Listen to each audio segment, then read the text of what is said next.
mais uma semana de trabalho na Câmara de Vereadores. Chegou a hora de conferir o nosso resumo. E a primeira notícia é muito boa. O Palácio Pedro Ernesto abriu as portas para a população e se tornou mais um ponto de vacinação. Além de ser mais um ponto em área central da cidade, não foi preciso desfalcar profissionais de saúde do município. Toda a equipe que atua na imunização é composta por 36 funcionários voluntários da Câmara e alunos do curso técnico de enfermagem do Senac Rio, que receberam treinamento. É muito importante a Câmara Municipal estar participando da vacinação com um posto de atendimento nesse local que é a Casa do Povo, e vacinar, né, é salvar vidas. O público jovem é considerado maior do que de adultos e idosos, por isso a Câmara decidiu reforçar a estrutura da saúde. É fundamental nesse período que nós estamos vivendo, com uma nova variante Delta chegando à cidade do Rio de Janeiro, já sendo responsável pela maioria dos casos de infecção, que nós aumentemos a vacinação e nada mais importante do que no centro da cidade do Rio de Janeiro. Segundo o secretário de Saúde, Daniel Sorães, a expectativa é de que 1.000 doses sejam aplicadas só na primeira semana de vacinação no Palácio Pedro Ernesto. É uma semana intensa de vacinação, ela vem acompanhada de uma preocupação, que é o aumento da variante Delta na cidade do Rio de Janeiro, e só a vacinação vai conseguir tirar a gente dessa situação que a gente está hoje. Eu me sinto muito realizada de estar finalmente recebendo a vacina. Ao mesmo tempo que eu estou feliz, eu fico triste, né, também de saber que muitas vidas foram perdidas, né, por conta desse vírus, mas com fé que tudo vai melhorar. Os vereadores discutiram um projeto de lei complementar de autoria do Executivo que prevê que imóveis protegidos poderão ser transformados em edificações residenciais ou comerciais. A cidade do Rio foi capital do Império durante o século XIX e, por isso, herdou a bagagem histórica e cultural daquela época. Os imóveis tombados são comuns na paisagem de uma cidade que recebeu o título de Patrimônio da Humanidade. São cerca de 1.700 imóveis tombados e mais de 10.000 preservados, que podem ter suas finalidades modificadas, graças ao projeto de lei. Nós temos uma lacuna muito grande de legislação com relação aos imóveis preservados, tombados na nossa cidade, uma cidade histórica. O número, né, passa da casa de 1.000 imóveis e até hoje nós não temos uma legislação apropriada, específica para esse tipo de imóveis. O projeto ele já foi aprovado porque essa lei ela fala da reconversão de uso. Você ter um imóvel tombado é uma coisa boa porque você garante que aquele imóvel vai continuar existindo, mas ao mesmo tempo você gera um custo de manutenção que é importante, né? E alguns desses imóveis estão em zonas onde o uso original deles não funciona mais. É preciso fazer retrofit, é bom que se faça reconversão, isso não é ruim. Só que nós não temos quais os imóveis vão ser reconvertidos, não sabemos que tipo de edificação será feita, não sabemos o interior dos prédios, desses prédios, como é que eles vão ser ocupados. Então, assim, há muita insegurança. O projeto complementar foi aprovado em primeira discussão e retornará para a segunda discussão. A obesidade infantil é um problema no mundo inteiro e os parlamentares resolveram discutir essa questão. Um projeto de lei pretende ajudar a combater essa doença e a estimular a alimentação saudável. Só no município do Rio, 100.000 crianças e adolescentes foram diagnosticados com sobrepeso, segundo o Instituto Desiderata. A obesidade ela é multifatorial. Tem um componente genético, tem os hábitos, tem os comportamentos familiares, o nível de instrução. Quanto mais baixo o nível de instrução, maior o risco, e principalmente sendo homem, maior o risco de utilizar alimentos ultraprocessados. De acordo com o Ministério da Saúde, mais de 6 milhões de crianças menores de 10 anos têm excesso de peso no Brasil.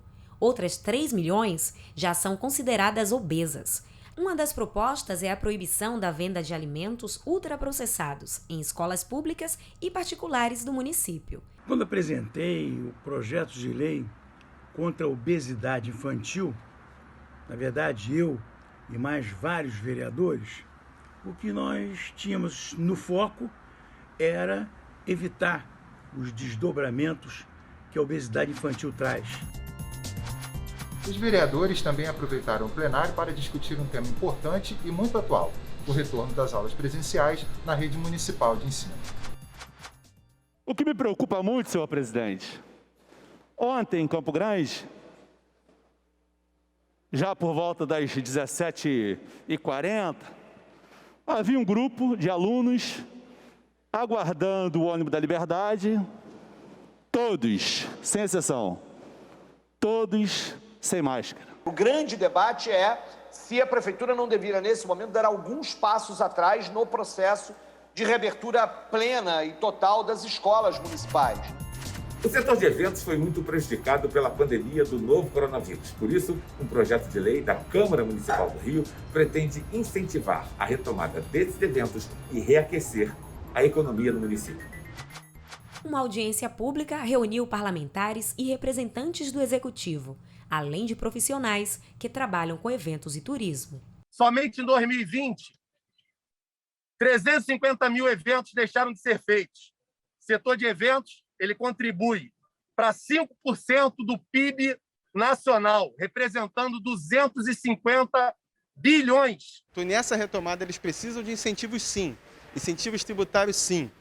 Porque toda a cadeia econômica gerada com o setor é importante para o Rio de Janeiro e vai fazer com que a cidade se recupere. Então, é muito mais que justo que uma proposta que essa, muito bem construída, trabalhada, estruturada, constitucional e extremamente competitiva, possa ajudar o mercado a sua retomada, o mercado voltar ao desenvolvimento econômico e à geração de empregos aqui na nossa cidade. As principais pautas foram a redução do ISS de 5% para 2,5%,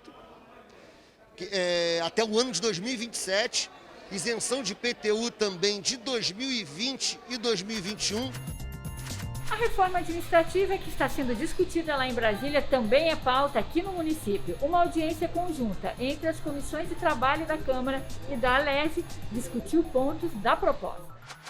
Em todo o país são quase 12 milhões de servidores públicos. A maioria trabalha nos estados e municípios e apenas 12% são funcionários da União. A iniciativa foi amplamente discutida por vereadores, deputados e representantes de sindicatos e da sociedade civil.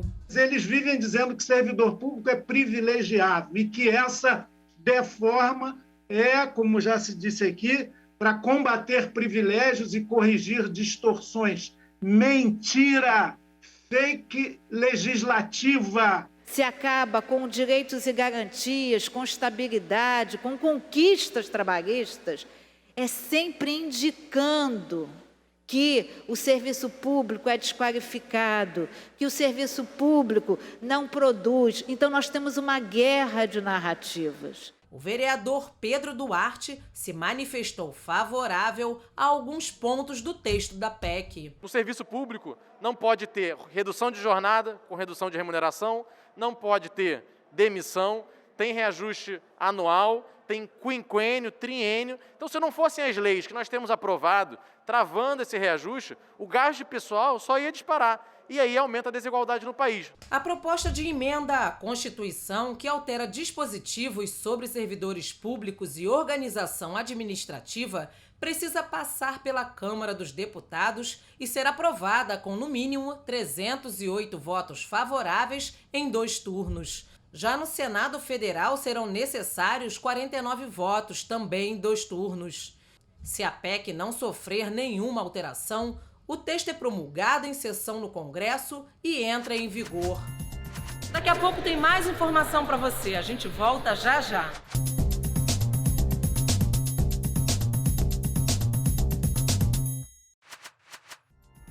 Educação é direito de todos e tem um grande poder transformador. Essa semana foi realizada uma audiência na Câmara para lançar a Conferência Nacional de Educação Pública, a CONAP. A solenidade de lançamento reuniu parlamentares e representantes da educação pública do Rio. Durante a cerimônia, os vereadores defenderam o ensino gratuito, democrático e inclusivo. A CONAP é um chamado à mobilização, é um chamado à luta, porque não nos foi dada outra opção que não seja a luta em defesa do direito à educação para os trabalhadores para os cidadãos da nossa cidade, do nosso estado, do nosso país. Essa etapa é fruto de muitas conferências municipais e intermunicipais, feitas pelo Fórum Estadual do Rio de Janeiro. Professores e representantes do estado e município chamaram a atenção para a importância do tema. Só na cidade do Rio, mais de 640 mil estudantes fazem parte da rede municipal e mais de 198 mil estudam em escolas públicas do estado. Sabemos, mas é bom repetir, o direito à educação de qualidade social, laica, inclusiva, sem preconceitos de qualquer ordem, e defende também o Fórum a destinação de verba pública para a educação pública. E o lema é esse, né? Educação pública e popular se constrói com democracia e participação social, nenhum direito a menos e em defesa do legado de Paulo Freire. É o que a gente está celebrando hoje aqui. Na realidade, a educação popular é aquela que, em vez de pegar o aluno, o educando, e julgar sobre ele conhecimentos tradicionais, repito, conhecimentos da elite, que pega os conhecimentos da sua comunidade.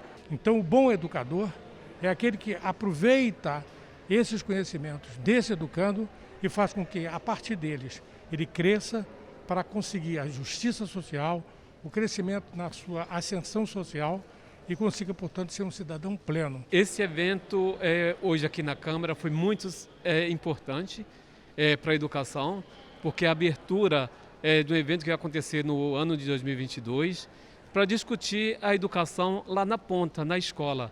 Porque educação pública de qualidade, com equidade, acontece com a participação de toda a sociedade. O governo federal lançou um feirão para vender mais de 2.000 imóveis. Entre eles está o Palácio Gustavo Capanema, que é considerado um ícone da arquitetura brasileira. A Comissão de Cultura da Câmara não gostou dessa história e quer retirar o prédio da lista. Não é um simples prédio, é um símbolo da arquitetura moderna.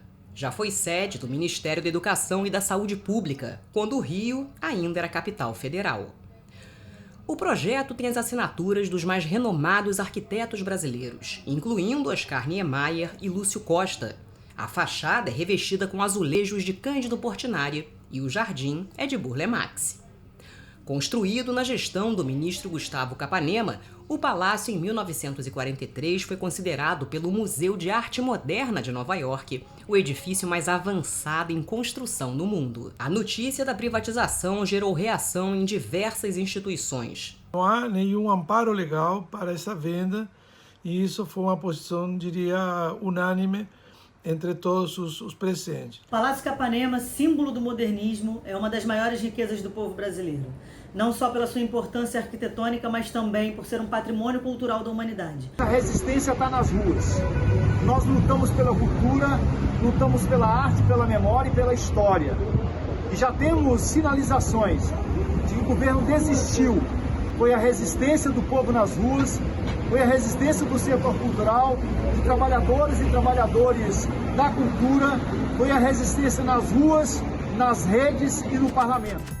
Essa semana, os vereadores aprovaram vários projetos em primeira e segunda discussões. Os destaques a gente te mostra agora.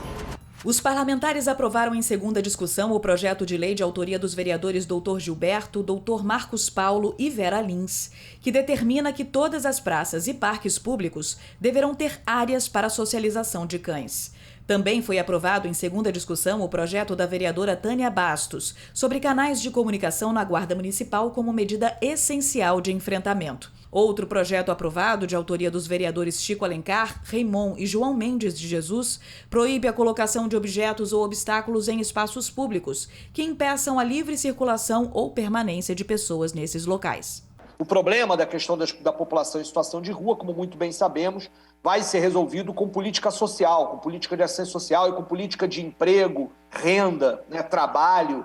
Essa é a solução. A solução não é criar uma arquitetura hostil, criar obstáculos, objetos para que impeçam essa população, muitas vezes no desespero de dormir, para não dormir ao relento, acabar dormindo embaixo de marquises, ou embaixo de viadutos, ou em praças que tem alguma cobertura qualquer sobre isso. O projeto de lei de autoria do vereador Marcos Braz, que inclui o Dia Mundial de Paz nos estádios no calendário oficial da cidade, foi aprovado. Outro projeto, também aprovado, de autoria dos vereadores Mônica Benício, Chico Alencar, Tarcísio Mota, Carlo Caiado, César Maia, Márcio Santos, Jorge Felipe e Dr. Carlos Eduardo, concede pensão a mães, pais e responsáveis das vítimas do massacre da Escola Municipal Tasso da Silveira. Eu acho que é mais do que justo e necessário que essa casa esteja empenhada nessa luta, nessa reparação. Como disse, o projeto de lei não vai corrigir a injustiça amenizada da dor dessas famílias que tiveram seus filhos assassinados de forma brutal. Mas trazer algum conforto material, eu acho que é uma responsabilidade de todos dentro dessa casa e da sociedade carioca como um todo está empenhada para que isso aconteça. O plenário aprovou em primeira discussão o projeto que cria o Programa Ambulatorial de Saúde Mental pós-Covid-19. Esse período todo de grave crise econômica, as pessoas morrendo, as famílias separadas pelo isolamento social, só aflorou e agravou ainda mais essa crise. Também foi aprovado em primeira discussão o projeto de lei que estabelece a terceira dose para idosos no município. A história de uma terceira dose, é evidente que com o passar do dia não será somente para os idosos. Ela será uma necessidade como um novo ciclo de vacinações. Os parlamentares aprovaram em primeira discussão o projeto de decreto legislativo que aprova o parecer prévio de contas do município, favorável às contas de gestão da mesa diretora relativas ao exercício de 2019. Em segunda discussão, os vereadores aprovaram o projeto de lei que torna nula a nomeação ou contratação na administração pública de pessoa condenada por crime sexual contra criança e adolescente. Por iniciativa do vereador Marcos Braz, a Câmara aprovou a entrega de conjunto de medalha Pedro Ernesto para a medalhista olímpica Rebeca Andrade. 19 de agosto é o Dia Nacional de Luta da População em Situação de Rua. A Câmara do Rio realizou um seminário virtual de políticas públicas e reinserção social para discutir o tema. De acordo com dados do IBGE, só aqui na cidade do Rio existem aproximadamente 7.300 desabrigados. Em todo o Brasil, são mais de 220 mil. A política pública, ela precisa ser estabelecida. E a política pública, ela não é uma política que é feita por uma mão apenas. O parlamento pode produzi-la, pode, não deve produzi-la, mas deve produzi-la em consonância com a sociedade. Portanto, essa discussão é feita com o próprio povo que vive nas ruas e com os organismos que trabalham com eles, mas isso tem que ter o seu coroamento naquilo que é a execução, que aí vem do poder, da prefeitura, do poder executivo. Esse grupo apresentou uma carta ao presidente da Câmara, o vereador Carlo Caiado, e ao vereador Raimon, que preside uma comissão especial em defesa dessa população. Os parlamentares ressaltaram a importância do trabalho do Poder Legislativo junto à população em situação de rua. E o melhor de tudo, a inclusão social, através de políticas públicas que têm que ser desenvolvidas, sem dúvida alguma, pela Prefeitura do Rio de Janeiro, no caso da nossa cidade, e pelo governo do Estado como um todo. E o nosso papel aqui, sendo conduzido pelo vereador Raimon, sendo presidente dessa casa, buscar essa interlocução com o Poder Executivo, no caso do prefeito, e a Secretaria de Assistência Social, que tem a sua responsabilidade de debater conosco esse assunto de relevância de importância que o nosso vereador Raimon está trazendo. Veja quem foi homenageado na Câmara Municipal. Cerimônia realizada na Sala da Presidência condecorou a servidora Maria Cristina Furst de Freitas Aresta, consultora legislativa, com a medalha Chiquinha Gonzaga. A iniciativa partiu de um grupo de 9 vereadores, entre eles o presidente do Parlamento Carioca, Carlo Caiado. A poetisa, editora e tradutora Tereza Cristina Roque da Mota também foi homenageada. O requerimento é de autoria do vereador Carlo Caiado. Essas foram as notícias do resumo da semana. Até a próxima!